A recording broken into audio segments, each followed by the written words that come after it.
Warning, the following video has flashing lights and also includes content that may be deemed inappropriate for some viewers. Viewer discretion is advised.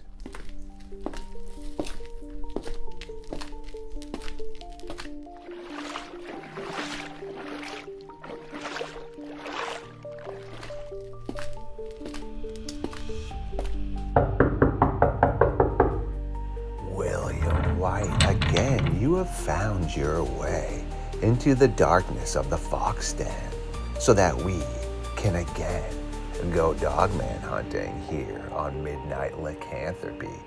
It is always great to team up with the Midnight Society science team here on LordeStarfox Radio.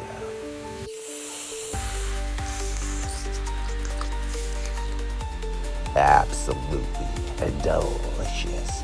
And now that you have allowed me to power up and set me free, let's get ready to venture into the madness.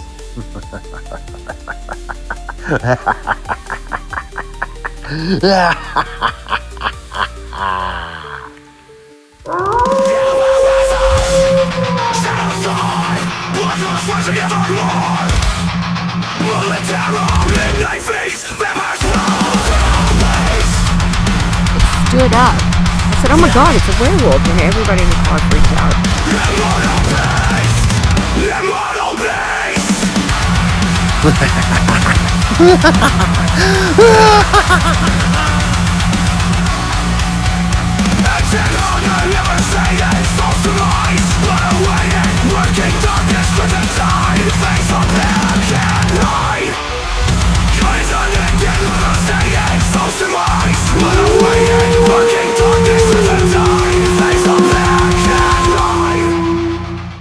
My creatures of the night. Yes, it is time to once again nerd out with the Midnight Society science team here on LordeStarfox Radio.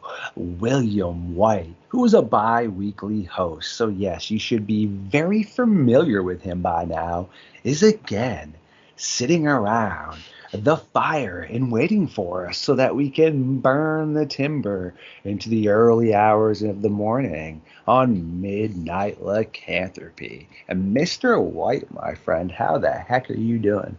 Well, I'm doing really well. The weather's turning warm here. Hopefully it'll stay warm, and life is good. This is excellent. Glad to hear that. It's been getting a tad bit warmer up here. It still hasn't hit or even came close to the 40s, but we did get low 30s. So. Hey, there you go. I mean, the sun's out, though, and stuff, so I'm a nor'easter. I've been brought up in this stuff. I'm not complaining. I'm just saying it's still not, no shirt, walking around short weather, yeah. Right. What have you been up to, man? Oh, just doing some projects for my business and pursuing some of my hobbies, Nothing too big. This is excellent. As you were telling me beforehand, sounds like you're staying pretty busy, which I do expect that considering you have hobbies, your own business, a family, and you're a scientist. I can see how that pot could get a little filled up with good old quality energy. Yeah, you just gotta prioritize whatever's important to you, and focus on that.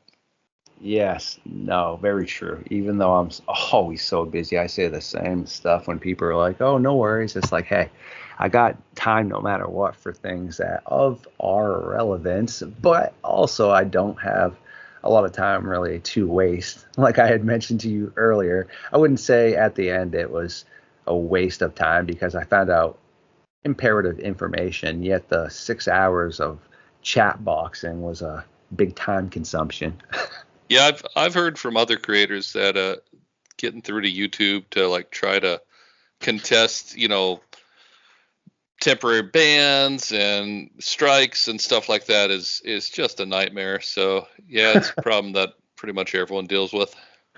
Yes, and that is reassuring to say that. And I was also informed by that from many beautiful successful creators I work with, like Jessica Jones, Steve Stockton, they all said the same thing, that Yeah. it is Yeah. what it is. They don't tell them that much in regards either. I was asking some of my content creator friends how they could potentially put me in the direction to get a phone number or something for YouTube. They're like, I wish we used to have to do pretty much the same stuff that they're telling you do, submit tickets, etc. But then, just to chuckle real quick before we dive into some awesome stuff, Colleen from our science team has a website she uses a lot called Pissed Off Customers. Yeah, there And you yeah, go. she did get me some actual Google phone numbers, meaning like Google TV, which is still tied to YouTube, etc. But I did finally get through on the chat before I had to do all that, because I really do not enjoy talking on the phone unless it's to friends and such as yourself or podcast. Yet I do wish yesterday, before all that, I did have a person to talk to. Yeah, no, I feel you on that. The worst punishment my wife can give me is to tell me, hey, call up, the mortgage company, call up whoever it is. We need to talk to them about this. And I'm like, oh, great. That's like 45 minutes waiting for a rep to answer the phone, Yeah, I hate that too. So Yeah, and then when you hit the button of no music, somehow you still get music in the yeah, background. it's like, You're like, what is this? So funny. Well, now that we got some humor out of the way, to the audience, tonight we are going to touch base on two very interesting things. And we're going to do it in this order. We're going to start off, one, talking about the Loup-garou or the Rougarou, depending on how you would like to define the name of this creature, because Mr. White has some very interesting information on this. He's covered this topic numerous times, as well as I do have an encounter that happened in this good old area, which I am going to tell this encounter. I did try to reach out to Roy, is this gentleman's name. Yet he did respond to me and told me, quote unquote, I will have to pass on your podcast. You're whack. Which, whatever. I just think that's so funny. And I did want to just enunciate that to everybody, because I'm really still laughing about that. Either way, though, he has a really interesting encounter that he's spoken about on These Woods Are Haunted and some other shows and podcasts, etc. So I've been able to hear it quite well and numerous times. Would have been cool to get him to sit down and ask some oh, for sure. questions. Whatever, though. I got Mr. White and my science team here, which, I mean, can't be whack, right? Not After at all. this, though, we are definitely going to, again, get Mr. White's opinion to close up the episode as to potentially what's happening with all these missing people. William, first tell us anything in general you've been up to with the Dogman subject lately, and then fire away on some of your thoughts of what the Loup-garou and the Rougarou potentially could be and the whole lore, and then I'll answer whatever back, man. Well, I haven't been able to get out in the woods or do any research with winter and the weather and just life in general. Pretty much my Dogman stuff has to do with what I talked to you about. But as far as the Loup-garou goes, it's French. It's the French word for werewolf. And, the French have had a werewolf legend since, time immemorial. There's a lot of, there's the Beast of Gévaudan. There's a lot of French werewolf lore to go around out there. So it's very strong in at least in their ancient culture. I don't know how many French people still believe in werewolves today, but it's definitely a part of their culture. And then the Rougarou is a Cajunization of the word Loup-garou. So the Cajuns down in Louisiana and the Mississippi River Basin, they refer to these things as Rougarous. And I'm not sure why it changed, because they were French Arcadians who had originally gone to Canada and to escape religious persecution in France. And then around the time that Britain took over the French part of Canada, the Brits didn't like them either, so the Brits kicked them down. They kicked them out of the country, and they settled in the Louisiana and Mississippi and, like I said, the Mississippi Basin area. So, they're bringing a lot of their French traditions and culture and heritage and language with them. But I've actually lived in Louisiana, and there is definitely a strong, strong werewolf lore down there based on the Rougarou. It is very much part of their culture, their campfire stories. People have sightings. They see them to this day. A lot of them have been called into various Dogman encounter type programs, such as yours. I don't know, Vic Cundiff. A lot of werewolf oriented activity still going on down there. So that gets back to some of the things that we've talked about in earlier episodes. Are these immigrants bringing the beast with them per se? I'm not saying physically, like in a cage, but is it something that their belief, their faith generates? Like there's a concept of it's a thing called a tulpa, and I believe it comes from a Hindu lore. But the idea of the tulpa is that it's a thought form. It's something that is generated into existence by enough people believing it. It's kind of like the Slender Man thing, right? Slender Man started off as a Reddit creepypasta, but then there were some actual there was two girls who I believe they failed to, but they tried to one of their classmates because they believed that it would help them summon the Slender Man. They wanted to summon the Slender. So, did they summon the Slender Man? Probably not. But they believed in it strongly enough to do physical harm to another human being because they thought that it would, right?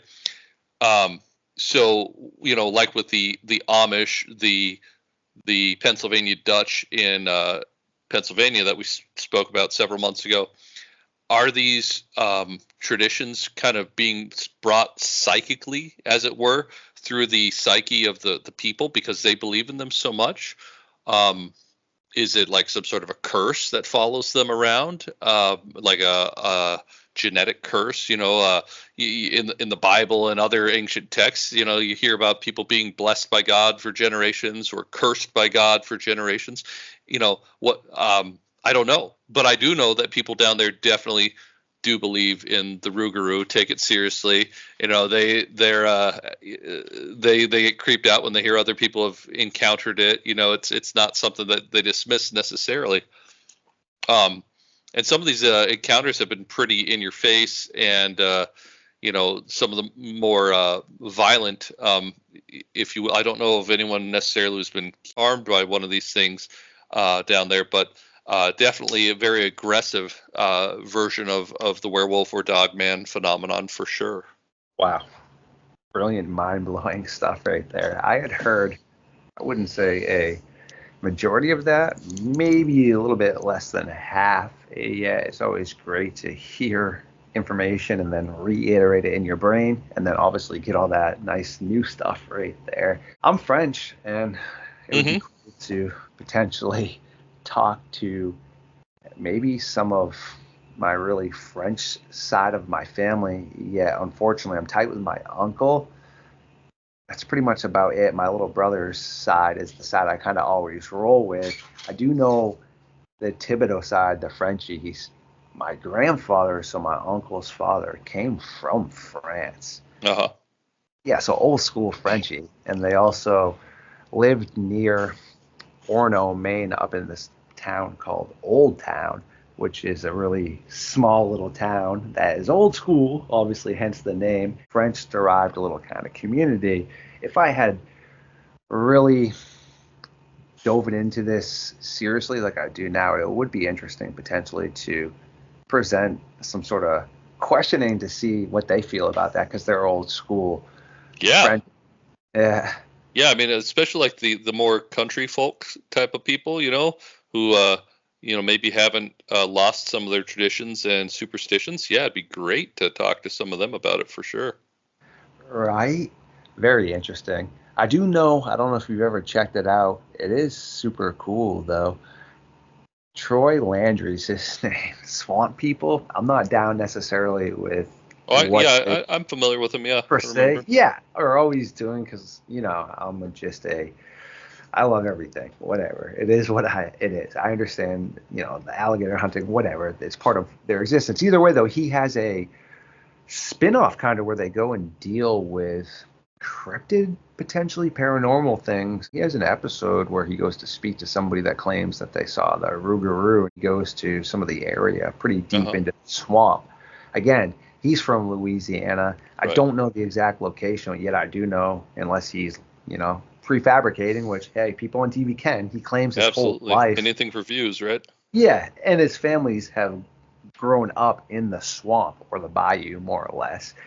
His crew and, the things he does seemingly backs up that statement. Again, I don't know, so I can't fully verify that. But it is interesting, somebody that originally presented just that lifestyle, he must have had some sort of interest in the topic, and I would love to ask him about it. But then when a producer or something presented it to him, he must have jumped on giving an opportunity, Yeah. I mean, shoot, talking about the bayou and the swamp, in Cajun country, central Louisiana, south central, it is, I believe it's the largest swamp in North America, the Atchafalaya Basin. And it is impressive. I mean, if there's a place you're going to find some sort of, creature that is supposed to not be there, supposed to be extinct, whatever, and hard to track down, hard to verify, it would be there.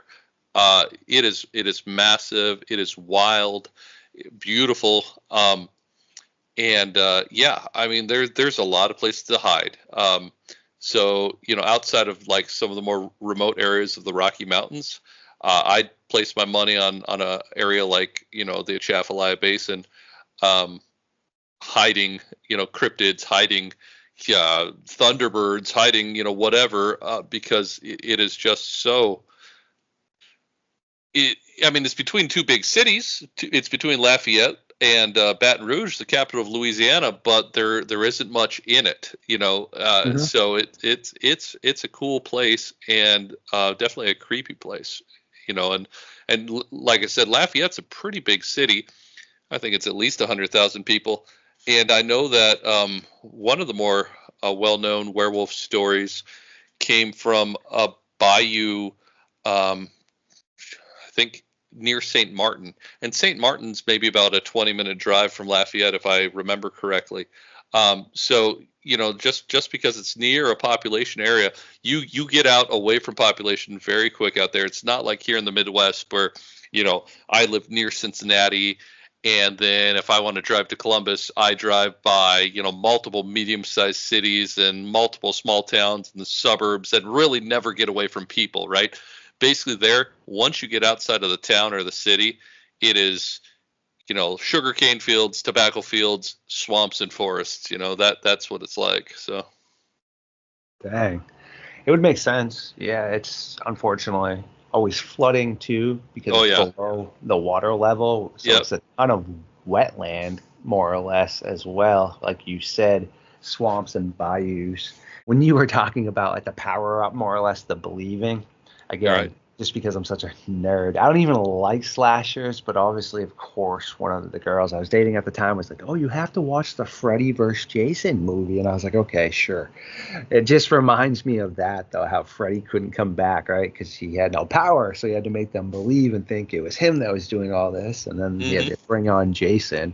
So every time someone, mentions, like you said, not having necessarily the power they need, but as people believe more, like the Slender Man, potentially it puts it into manifestation. I always just think of Freddy versus Jason. Yeah, I mean, I think that a lot of supernatural stuff works that way. That it requires our mental energy, our faith, our psychic, belief, whatever you want to call it, and that may be why that type of stuff has become a bit less common. As we've become a lot less superstitious, and why, in ancient history, were a lot more accounts of supernatural occurrences. Some people might argue, well, that's just because they didn't understand where thunder came from or what the eclipse was or whatever. But I really do think that there is there was a document that just got released a few days ago that basically, at least the CIA believes that all humans have innate psychic abilities that are blocked. I haven't read the document, but I don't know if they're blocked by our upbringing and how we're raised, by something in our environment, but essentially they believe that we have more or less a telekinetic sort of connection to the world around us and to each other, that generally is inactive. Well, if that's the case, then who's to say that our collective belief in something doesn't actually give it a lot more power? And when we don't believe in something, it becomes a lot less relevant and weak. Again, really great stuff. Excellent. I love learning. I love the knowledge you're presenting here. It's hard to really refute anything when there is substantial evidence floating around. Here's one for you, too. I don't necessarily understand any of this stuff. I'm a very science-based guy. I do have friends that dive into tarot cards and medium readings, also remote viewing, etc. Yeah. Again, I don't know anything about that. It is interesting, but the reason I mentioned that is because I don't have any powers like that. I don't consider myself psychic whatsoever. Yet I do find it very strange when I will think about somebody that I haven't spoke to in a while, right? And then they call you on the phone like a half second or later. text me. Yeah. Like, how is that? It's like they've read my mind in the universe. I don't believe in coincidence, man. No, I know. I've experienced that many times, and it's always a weird feeling. And yeah, it makes me start to think that like maybe somehow, because they were thinking about me, it connected me to them, and I start thinking about them, and then boom, the phone call goes through, right? Again, I know what you're talking about. Yes, coincidences and stuff and ironicness. It's not really my swag, okay? There's reasonings things happen like you. And sure, if that happened just once in my life, okay, maybe. But yet it's happened consistently like you had also mentioned. It's just really bizarre because it's like you just are hearing my brain, the radio turning on or something. Hey, right, you need to call StarFox. Yeah, no, I know exactly what you're talking about. A lot of people have talked about that same phenomenon. So it kind of, to me, gives a little more credence to the whole this document. I guess it was an internal document, but I guess as documents get released to the public, sometimes interesting stuff comes out. It's usually pretty boring stuff, and gives credence to that, where it's like, yeah, I mean, I kind of feel like, sometimes there's a deeper connection to the world around me, to people around me, and I also know that I don't have a whole lot of control over that, so I'm not like some psychic master, it's just one of those things where it accidentally comes through. Right, exactly. Very well spoken. Now to give a good old kudos to, of course, Doug Highcheck and Monster Quest. They do have a very interesting episode down in the swamp. It was one of the earlier seasons. Yeah, either way, there is a description of something hairy, shaggy that was running quadrupedal and then standing up that bolts across the road in front of this guy in the swamp. That's right. Pretty much his description of it. Yet it's right up in the good old Rougarou area. Again, assumptions aren't good. I'm assuming Bigfoot are probably around there as well. I don't see why it would not be a bad. It would not be a bad environment for a Bigfoot. Exactly. So could it have been a Squatch that he saw? Of course, because he doesn't say anything besides a strange, humanish, which Dogman reported as being humanish, shaggy, quadrupedal, and then stood up bipedal type creature. But Bigfoot also run on all fours too, I've heard, especially as they're younger too. Yeah, I could see that totally.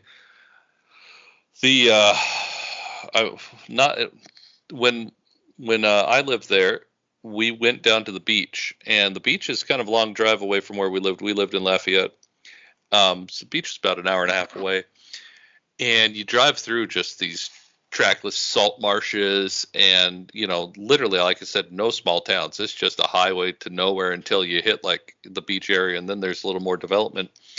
And we were driving back, and I see something out of the corner of my eye, but it doesn't register until I hear my son, who at the time would have been 4 years old, say, "I saw a bear." And they do have black bear down in Louisiana. They're actually endangered and very rare, but they do exist. And I looked at him. We'd already driven past it, and I said, I think I saw it too. But when I was thinking about what I saw, what I saw was on all fours, as a bear would be, but it was actually fairly tall. It was, to my eye, it would have been maybe 4 feet tall on all fours, which black bear, if you've ever seen one in the wild or in a zoo, they're not that tall. Their legs aren't long leg. This thing was actually kind of long and lanky, but it was on all fours. And it actually, if I'm remembering correctly, just from that glimpse I had, it may have actually had an orange radio collar on it, which then leads credence to it being a black bear. But the thing was, it didn't necessarily look like a black bear, because of how long its legs were, and we're also talking about Louisiana. These aren't like big trash fed Pennsylvania bear that get to be like 600 pounds. Animals typically only grow as big as the nutrition they have around them. So for it to be like that tall and lanky, it would seem kind of weird to me. So I don't know what I saw necessarily. But yeah, I mean, you don't know, when you're out in a place like that where there are just very few humans, and so much foliage and cover. I mean, you can see anything out there. It's a really wild place. So creepy. Excellent stuff. And I have two really intriguing things before we dive into this encounter I'd like to mention real quick. One is humorous, like you were saying, animals growing as big as their environment. Yes, all right, I got my little sidekick, and I feed her well. She is, sure, probably overweight in comparison to something that could be... Your squirrel's twice as heavy as the average real squirrel. I mean, probably, right? She does look bigger than some of the other ones that I sort of outside to, but she's my friend, all right? Yep. But I go up to Orono in the past when I used to date some girl up there, and there was an encounter that had kind of just occurred around that time, and she had known these two girls where they had gone down to the river and saw what they believed was a dogman or a werewolf, etc. Either way, so that's why I was up there, and I would help her. Also, other points in time when I would just go up, bring out trash. Well, this particular time was when I ran into a crazy batch of trash pandas. I didn't want to put the trash in there because we all know how raccoons can get, right? So yeah. Trash pandas are extremely scary, especially humane trash pandas where people just throw out so much food. They're eating like nachos and cheeseburgers. They have it awesome, so they don't want to go anywhere, right? Well, so I'm like, all right, I'll go to this next dumpster. Open it up.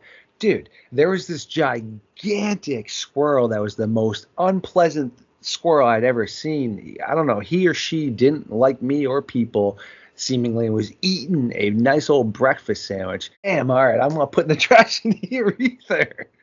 Yeah, it's weird when you see there's actually some sort of word for it, like a phobia. I don't know the right word, but it's weird when you see an animal that's much bigger than it should be, right? It like, imagine coming across a swan that was like 8 feet tall and 300 pounds or something.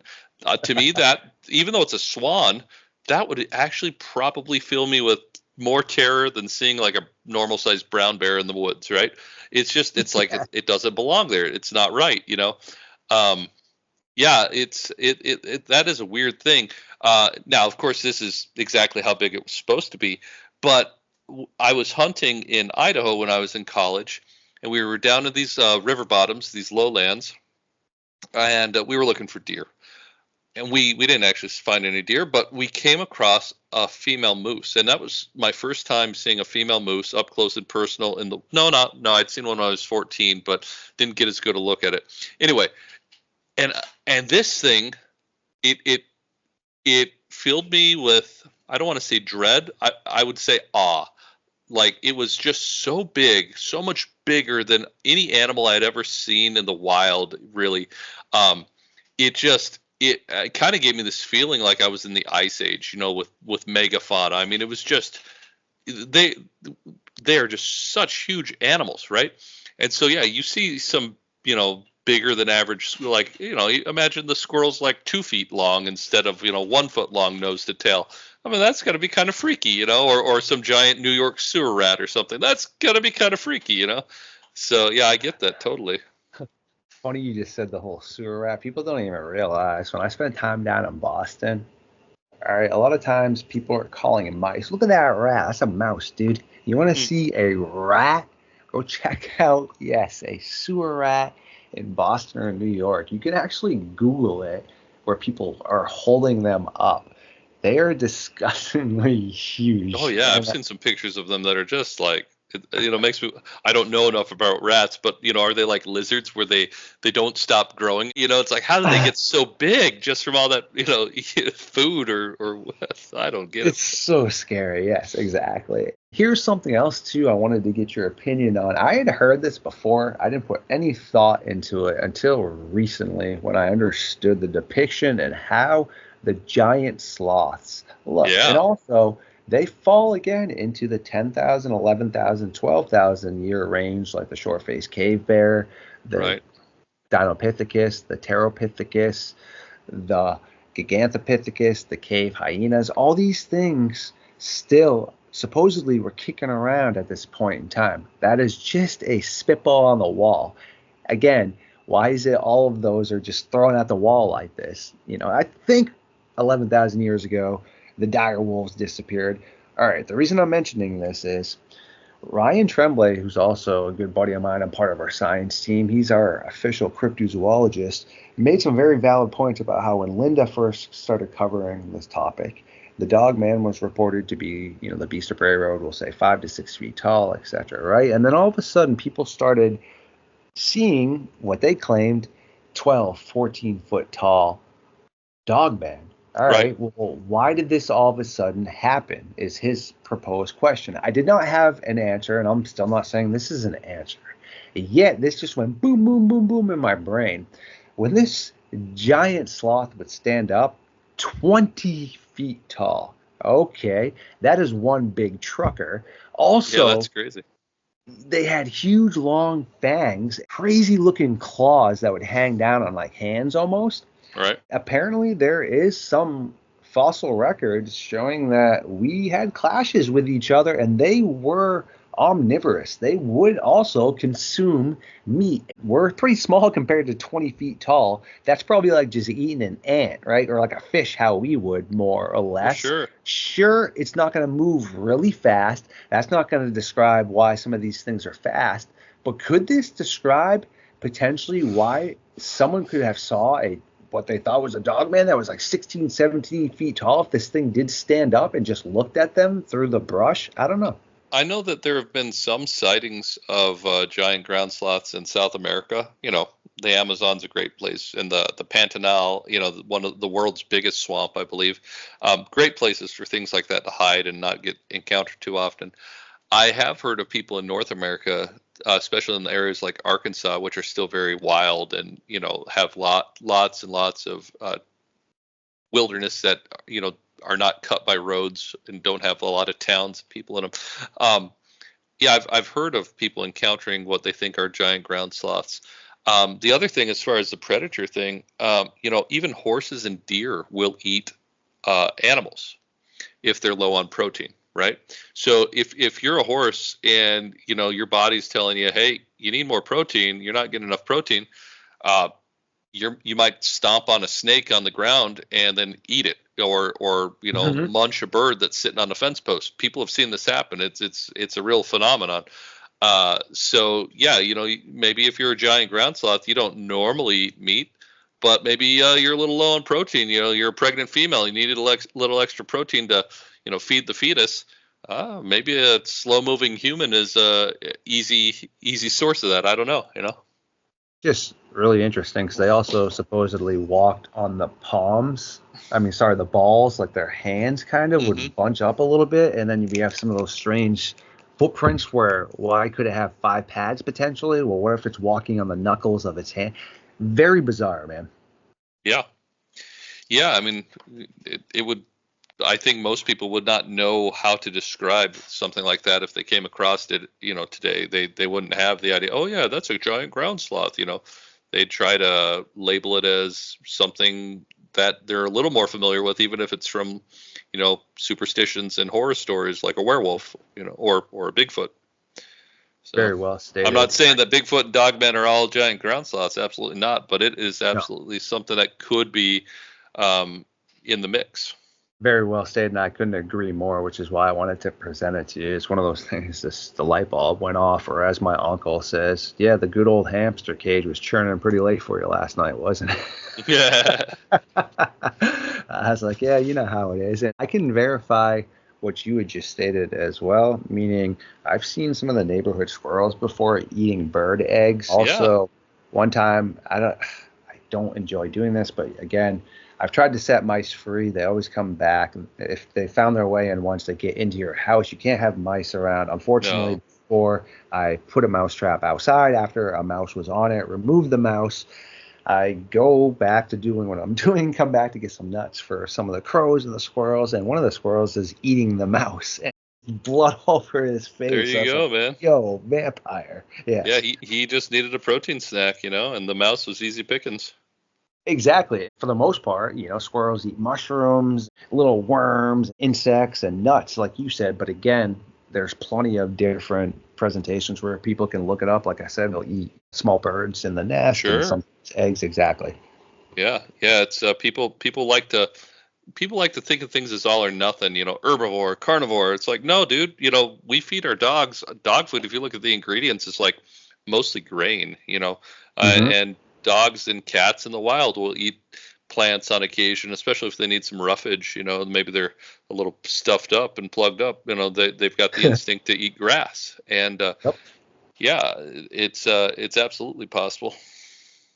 So interesting right there. Also, too, now, because we do need to at some point let you roll here, my friend, before we get your opinion on what's happening with all these people, I have this interesting encounter that I do want to share with you, like I had previously mentioned in the Hmm. episode. You might have heard this before. Yeah, I had not. He has met with some of the people that I roll with. Yeah, again, we already previously stated what he had to say Hmm. about my podcast. Chuckle again. His name is Roy Stubblefield. That's his name. This is his encounter. Again, it's out there. If I get some details not fully spot on, I'm going off of what I've seen on These Woods Are Haunted. Also, a couple other times he's spoken. Again, I asked him to come speak. He has no interest. I'm going off of what I've heard. This is not directly from his mouth. This is from his mouth on These Woods Are Haunted, okay? But we, again, like you and I have already spoke about, we know how they are. They chop out certain things and Oh, make yeah. it sound. Yeah, it happened to Brian Seach on Monsters and Myths in America. He had said something, but then they chopped out a portion of it to make it sound like he fully subscribed to werewolf boys running around, even though he was saying that likely it was not this, Right. because it sounded cooler. And that you can do that. But either way, he was working at, I don't know if you'd call it a thrift shop, maybe. There was clothing in there and stuff and accessories. He's in there working. And this was in the 80s, he claimed, down in Louisiana. This is before cell phones. Again, assumptions aren't good unless you are some secret person at this point in time, Yeah, only right? only like really rich Wall Street dudes had like car phones at that time. It was, Yeah. yeah, definitely pre-cell phone era. Yes. The shop is getting ready to close up.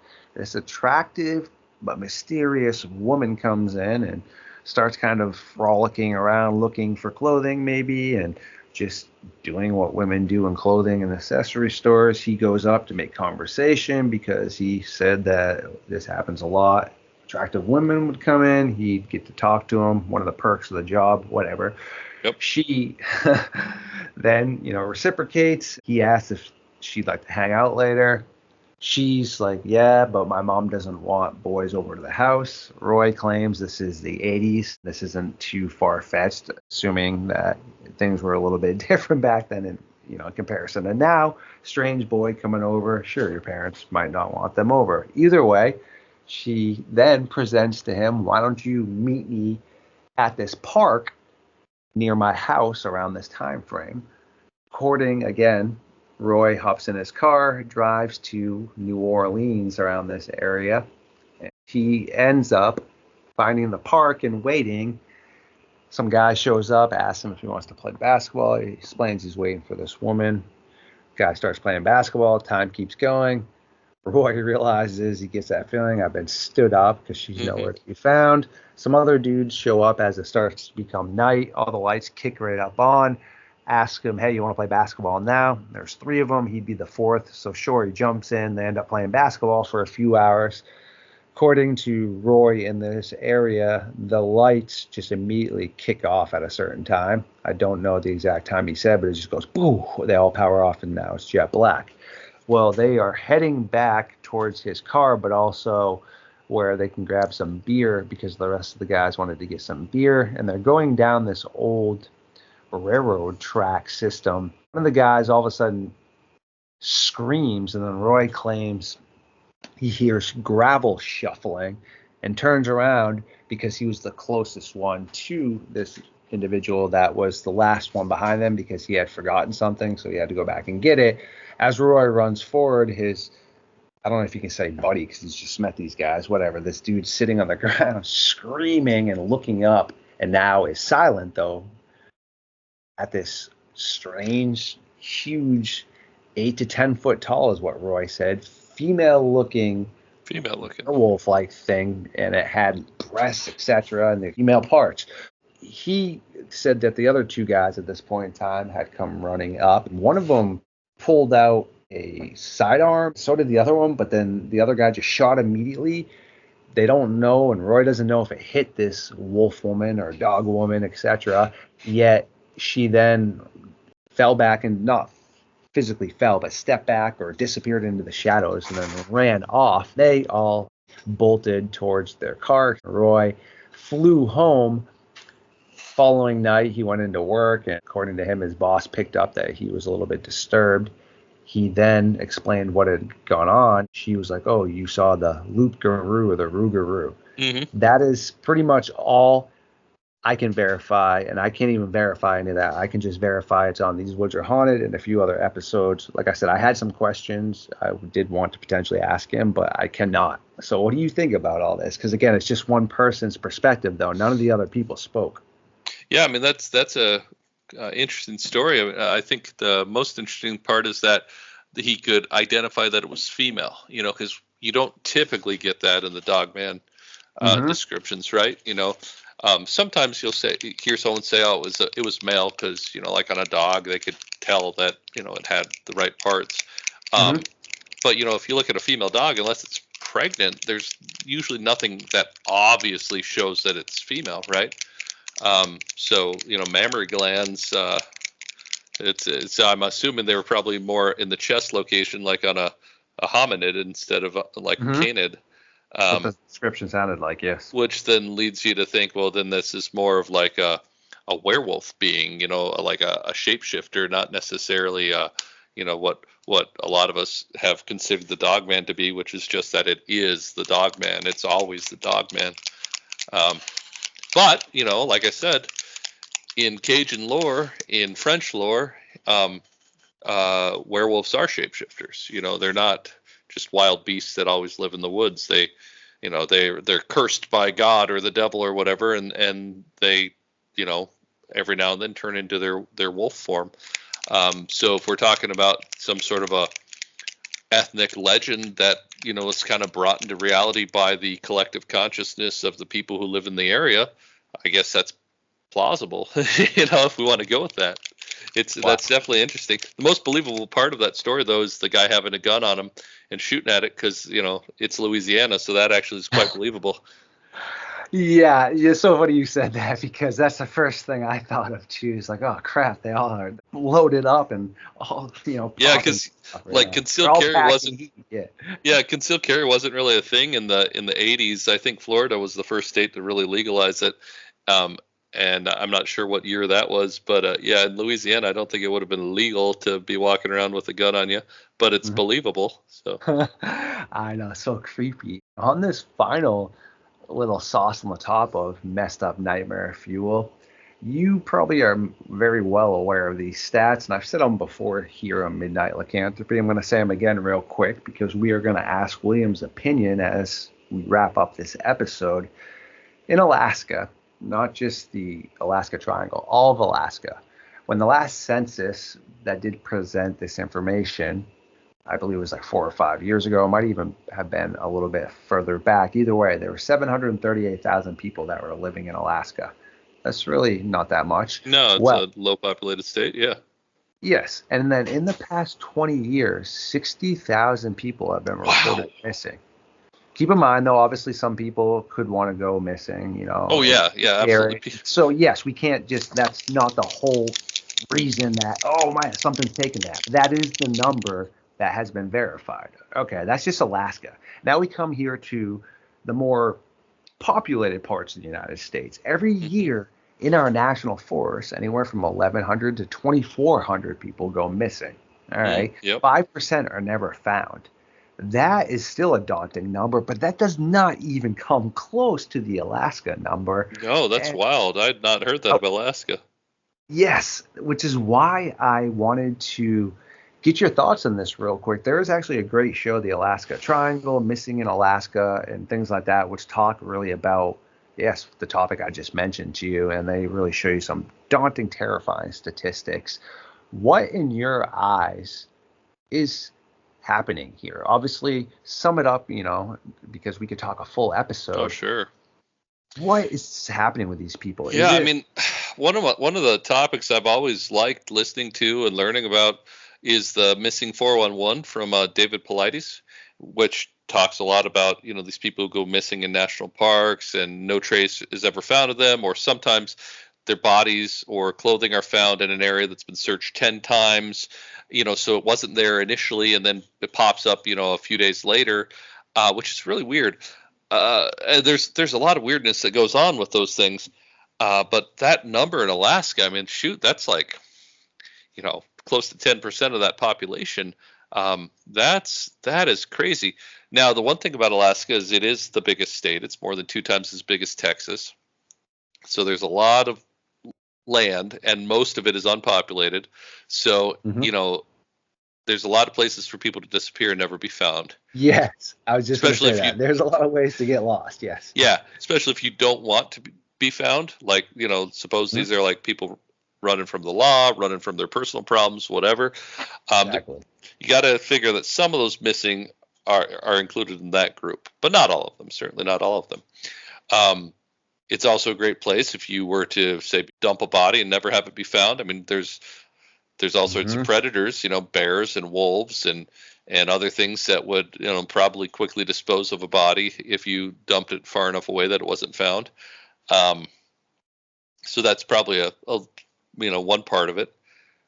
But that's just such a huge number of people. There may be something else going on there. Yeah, that's really weird. With David Paulides and his Missing 411 in the national parks and some other areas, he never wants to conclusively say what he thinks it is. But you get the drift that he thinks that part of these missing people are probably abducted by Bigfoot type creatures or maybe Dogman.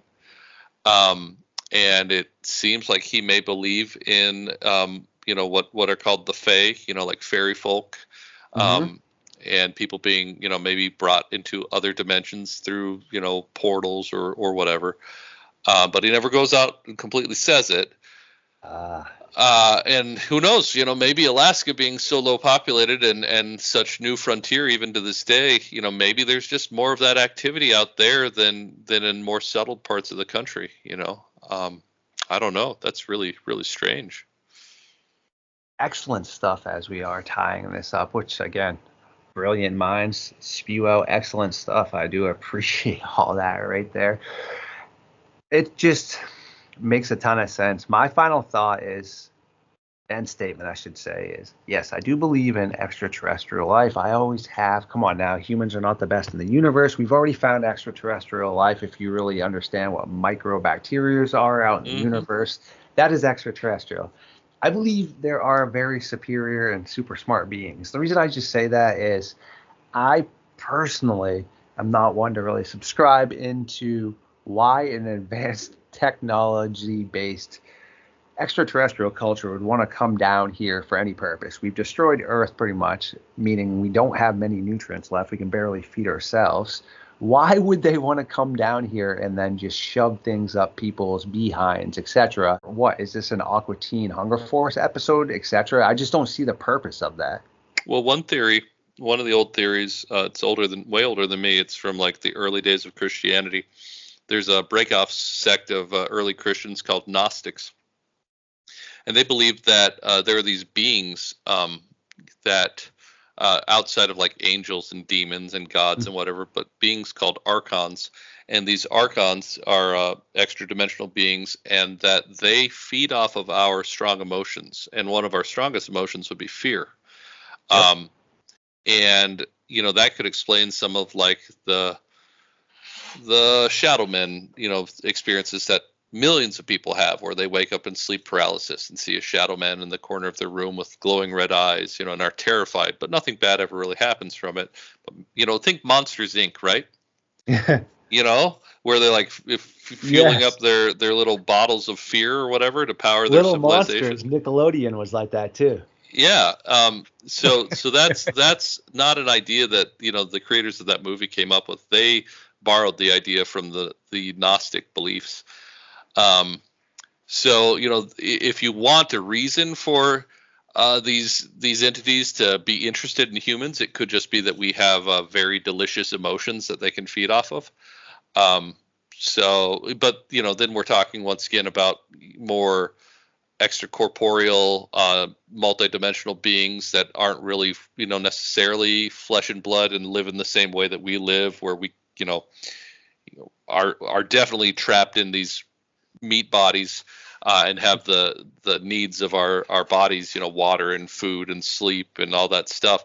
If we're talking about that, then they're living in a totally different way and just feeding off of us, off of our emotions.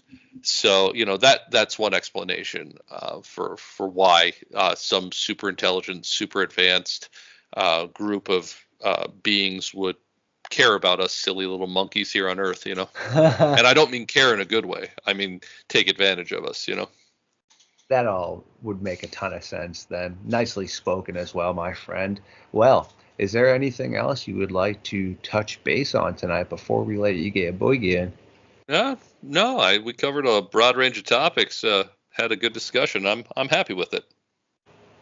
Excellent. We always have great stuff, my friend. It's the purpose of trying to get out proper information and knowledge. So every time I learn something, I always try to send it your way. And every time you pop up in here, you're always teaching us all things. Excellent stuff.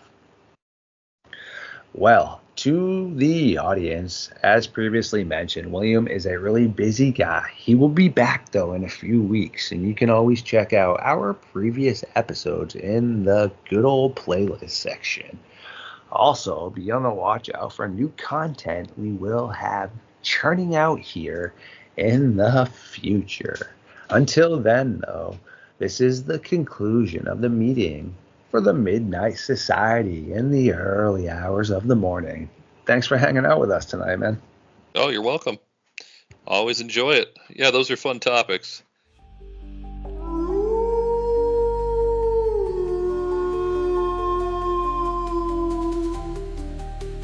Oh, you legends, you. I do adore every single one of you. And thank you for hanging out with us tonight. Please like, comment, subscribe, feed the algorithm, and we will catch you very soon.